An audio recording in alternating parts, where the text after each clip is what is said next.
Riding through the bayou, heading for the sky blue, back out on the trail again and again. Hiking and hunting and fishing the land, time is time well spent. We'll take you to the delta, down to the great wide shore. There's so much to see and do, Mississippi outdoors. Mississippi outdoors. The great outdoors. Mississippi Outdoors is sponsored in part by the Foundation for Wildlife, Fisheries, and Parks.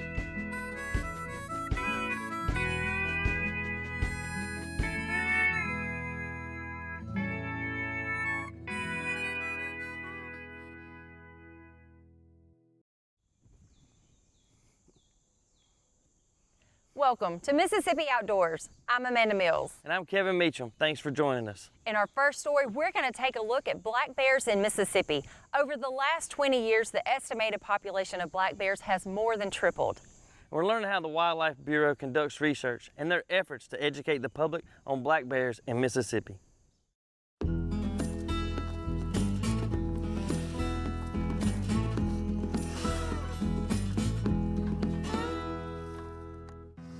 Have a dog alcohol.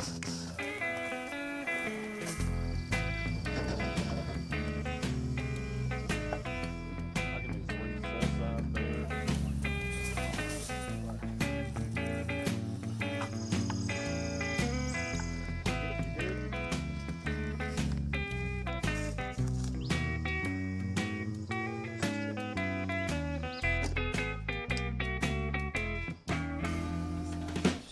For over 20 years now, Mississippi Department of Wildlife, Fisheries, and Parks has been gathering data on our black bear population here in the state.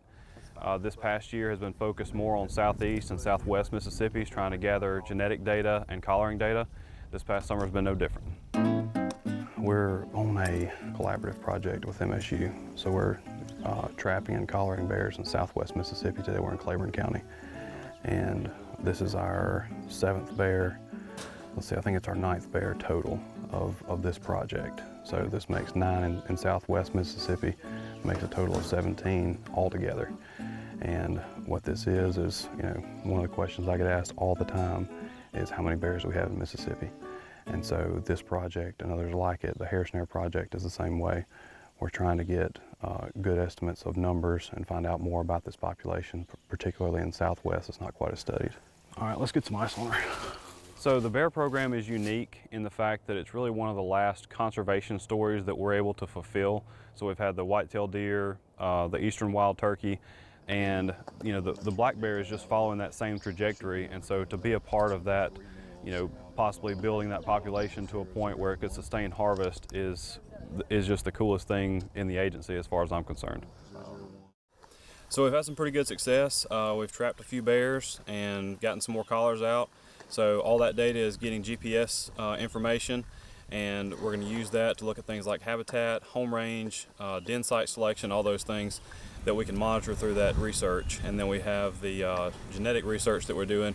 That's going to really give us an idea, hopefully in the future, of things like density, population estimate, and all the things that people want to know about bears. This year, particularly this past summer, I've experimented with a lot of different types of baits, a lot of preferences that different bears had in certain areas. You know, I've seen bears walk right past a bag of donuts to go, you know, hit a corn feeder. It's a lot of trial and error and just figuring out what works and making little adjustments until you get it just right.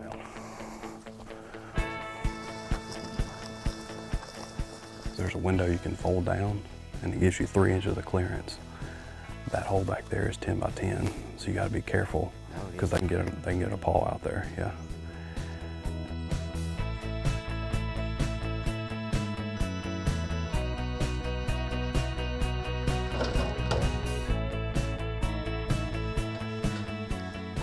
When I went to shoot, we're good. Started? Yep. I was going to try to get his back end, and his arm was down like this, and it threw me off because I was getting ready to see a big hindquarter, and then his arm was in the way, so I had to change. There was some injection, but I don't know how much. We'll see how he reacts to it. Our 2 goals can be can basically be boiled down in the bear program as number one, public education, and then number two, research. And so we want to, number one, increase the public's knowledge, number one, that we have black bears in the state, and then number two, how to live, responsibly and avoid as much conflict as possible. And then, to build on that research that, again, we've already been doing for 20 years now, to a point where we have a good solid estimate of what that population is, and then start making decisions on what management, seasons should be in place, or what that next step will be, and how to make those decisions as informed as we can. He's pale. We need to get some O2 started quick. All right, 1, 2, 3. One more heave. 1, 2, 3. All right. We're going to use this to move him. So we're going to pull him out onto this mat and then bring him over here, start the oxygen, start all that stuff. Now all we got to do is pick him up and carry him all the way over there. We're going to take him like right here and work him up. Well, that way, as the sun's coming up, we still got shade. It'll take most of us.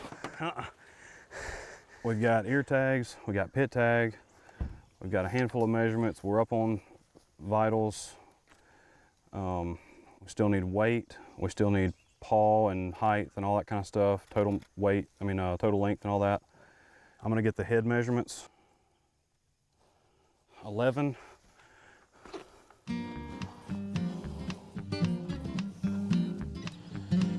32, 33 is what I have for forearm length. It looks like a dang arm wrestler.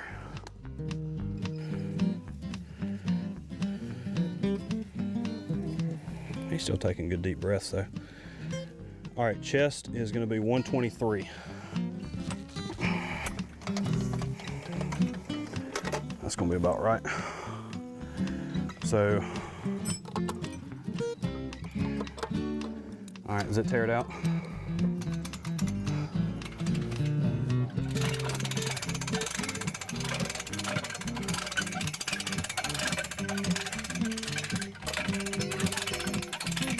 All right, that's it. Oh, wow, okay. 384. All right, let him back down. This is an adult male. We trapped him this morning. He looks to be a young adult, about average body size for this area, and just a big, pretty male. And we're glad he's gonna be getting some data for us. She said, "Oh, don't worry." Usually, the first thing that we do once we get the animal stabilized is we'll put the GPS collar on, and that's so if we don't get anything else done, that's properly fitted and it's transmitting that data. So this is one of our GPS collars. These are the kind that we're putting out right now. So down here we've got, this is mostly comprising the battery case and some of the electronics here that receives the programming.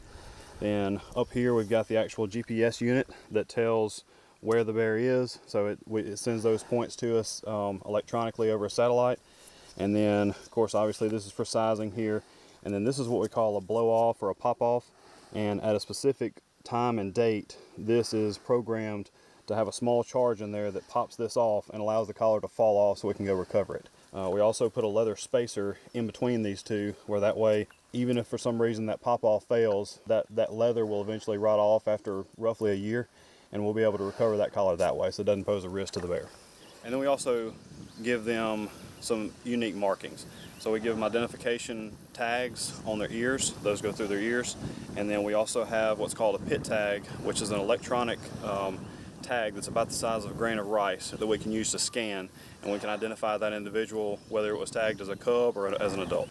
The pit tag goes here roughly in between the shoulder blades, between the neck and shoulders, and that way everybody knows where to scan. So one of the first things that we do when we trap a bear is we'll scan this area right here to see if we have any prior data on this or if it's an initial capture. Hey. Hey. Y'all got one? You're the other bear? Of course. I mean, it's nice and cool today. That trap's in the shade. I'm already in Claiborne. That'll be another hour and a half, but I mean, you're probably looking at 2 or 3 hours getting down there, so I can be down there if you want to wait. All right, yeah, let's do that. Okay, I'll call you back whenever I get this one worked up. We got one bear down. We got one bear in Wilkinson County in a trap.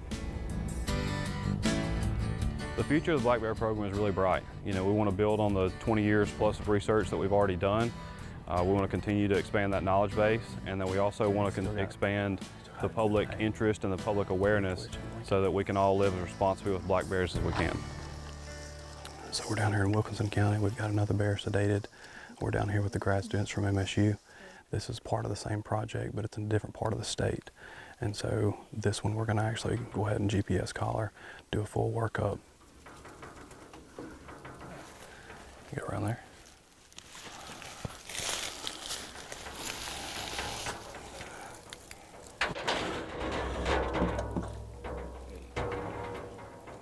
Obviously, any wild animal can be dangerous, but black bears want to avoid conflict as much as they can.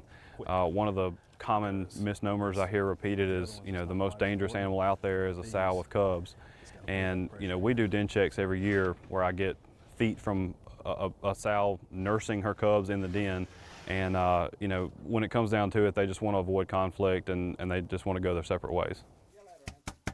Hey, bear. Yep.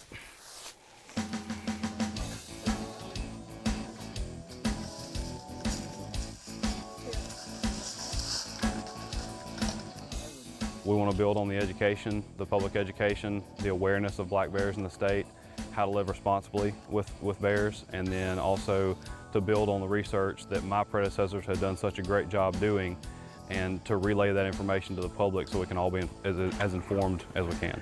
I think that's going to be pretty close. Basically, we've only seen bears once or twice, but we get a lot of pictures on our game cameras. But actually seeing them, that's the second one I've ever seen on the property. Well, the department contacted us, and we absolutely had no problem with that. We're kind of conservationists. We don't even kill many deer here. But no, it was no problem, and they were very wonderful to work with. It gets really complicated when they get them out of the trap, but it was just all very interesting, and I'd encourage anybody that ever gets a chance to do it to go watch it. She's got pit tags, she's got ear tags, collar. The more that we find the different habitats that they can make a living in, you know, the places that they turn up are in more and more surprising areas, and you know, that's part of the reason why we're having such a big push for public education, is because there's more and more people throughout the state that are going to have to sort of go through those mental, you know, checklists to just adjust to living with bears in their area.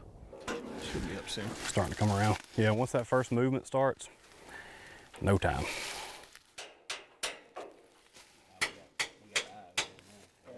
There we go. All at once.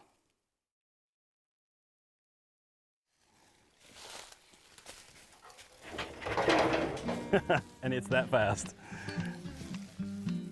We're constantly trying to build on our research.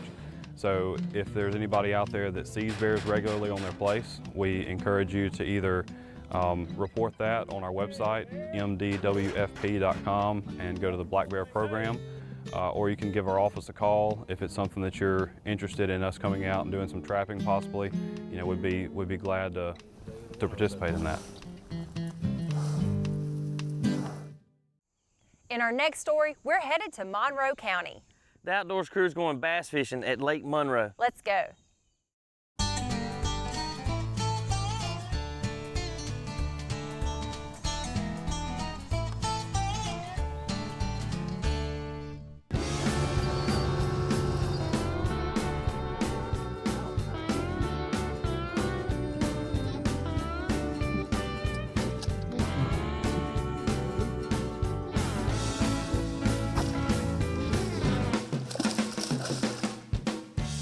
I've always wanted to know what the bite would be like on a lake that's been closed for 5 or 6 months.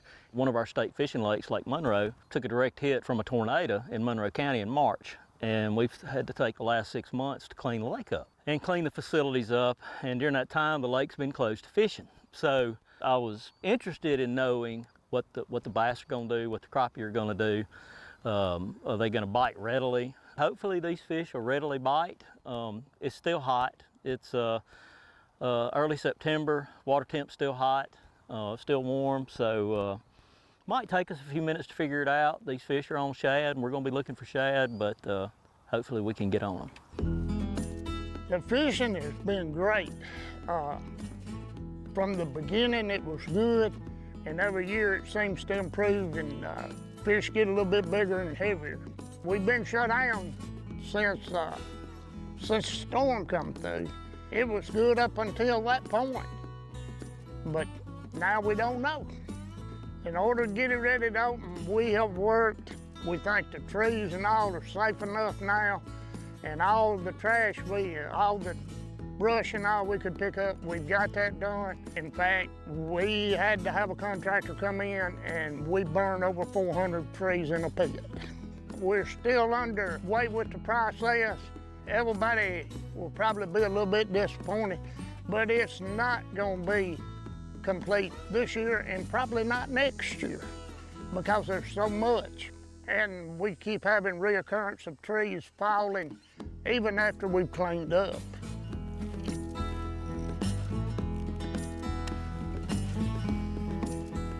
You throwing a minnow? Yeah. I know they ain't spawning. Looks like some bigger stuff below them, doesn't it? Maybe they've gotten off shad. Yeah. I'm glad to see it come back open. I really am, because I have a good crowd that usually fish here, my regulars and all. And you know how it is, you miss seeing them.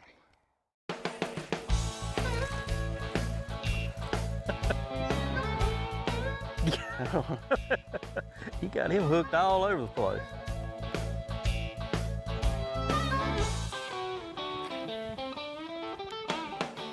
Bad little fish.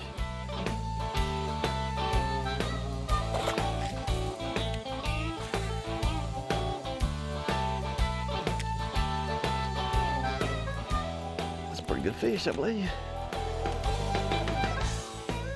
Nice one. Let me know if you need the net. No, it ain't that big. No, he's tough.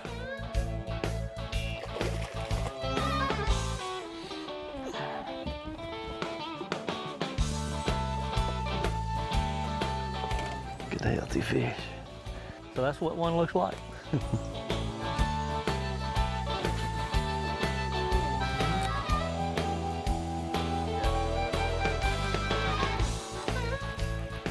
Need a popper.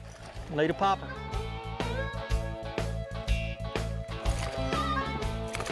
Thank you. Once he's got here to the boat, and I was like, I'm gonna get that treble hook in my hand. I'm good at that. Holy moly. Ooh, there he is. Good gosh. What exploded. He ain't big, he's a little guy, but he wanted it, didn't he? He got a mouth full of trouble. Yes, he does.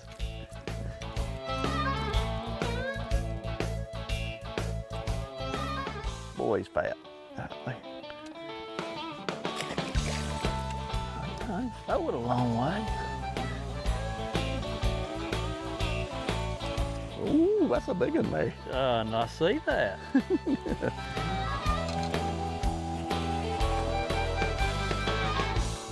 That's what we're looking for there.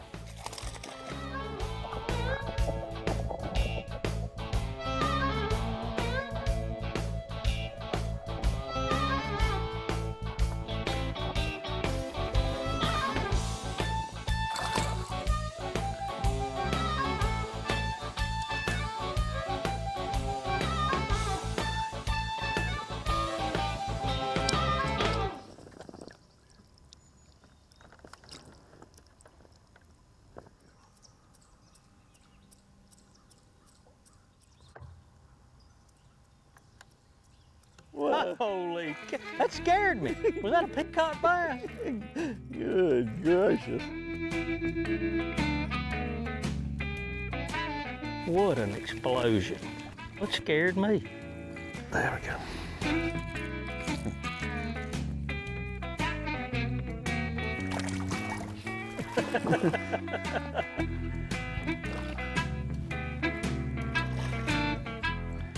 2 minute Fish landing violation.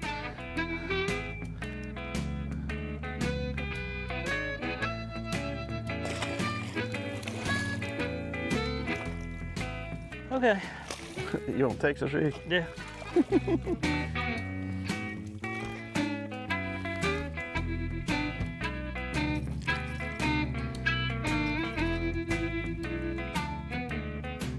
Took the tops of them trees out, every last one of them. Every one of them. Oh, it is. Wow.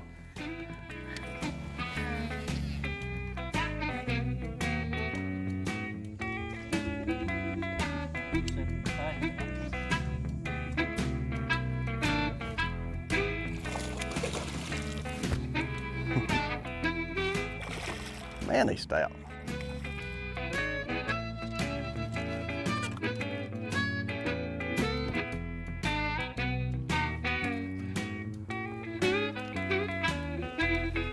Pretty. What do you got?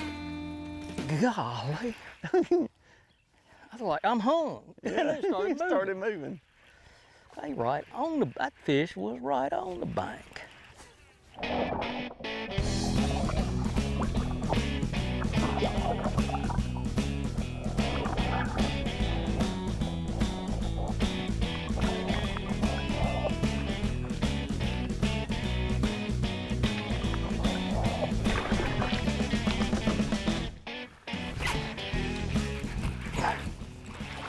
Me too. Golly, I lost it. Where are you? I've got that fish right up there. We have not, I'm not executing very. Oh, you got him coming now. Oh, well. I think, don't you? I think so, but he's little. Well. There you go.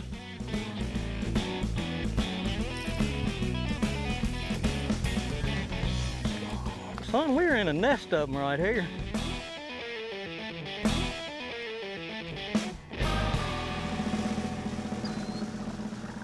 We've had to adapt today. We came down here with a preconceived notion that we were gonna catch fish one way, and that was the way we came down here prepared for them. We've had to sort of alternate, but most of our fish today have been caught on just a simple Texas rig plastic worm. Ed started pitching a worm and started getting real successful with it. So just your simple 7 foot 3 inch, this is a 7.3 rock hole, medium heavy rod, standard ribbon tail worm. Anybody can tie that on and fish it. Our other bait that we've had our best luck with, at least Ed did, is just a walking bait, a topwater bait. He's throwing a gunfish. This is just a knockoff topwater bait. And we had a lot of cloud cover, a little breeze, and they seem to really want this topwater, but as the morning's gotten later, we've been able to pick up quite a few fish with this Texas rig worm. Let me get back over here. Wow, that's close combat. Get out of there, get up in here. Get up in here, look at that. That's close combat fishing right there. I might have checked my line. This might be a 2-pounder. No, 1.75 pounds. I'm trying to drink a Pepsi and you out there catching fish.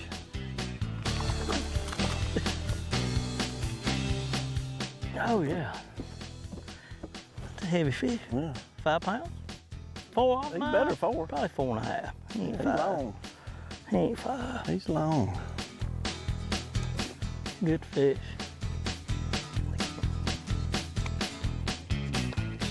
Oh. Oh. No. I hope you got a good video of that. Oh yeah.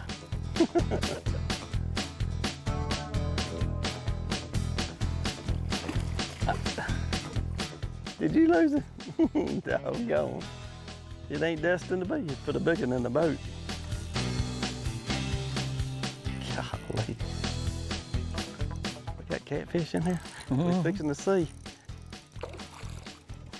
Yeah, I just want to touch him now. Come on now. There he is. Oh, God. Did he get off? Yes. 0 for 2. Well, it hadn't been easy. So I guess you could say they hadn't gotten dumb over 6 months, but we've had a good day, and we've caught them on a variety of baits. And I don't know, the next time you find yourself outdoors, come give Lake Monroe a try. Maybe you can catch them like Ed and I have. I don't know what it is.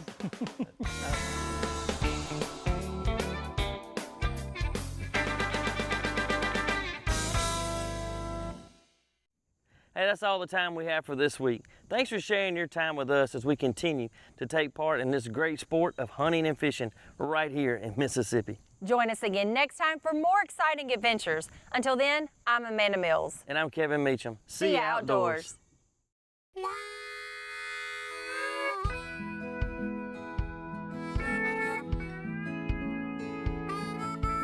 Riding through the bayou, heading for the sky blue, back out on the trail again and again. Hiking and hunting and fishing the land, time is time well spent. We'll take you to the delta, down to the great wide shore.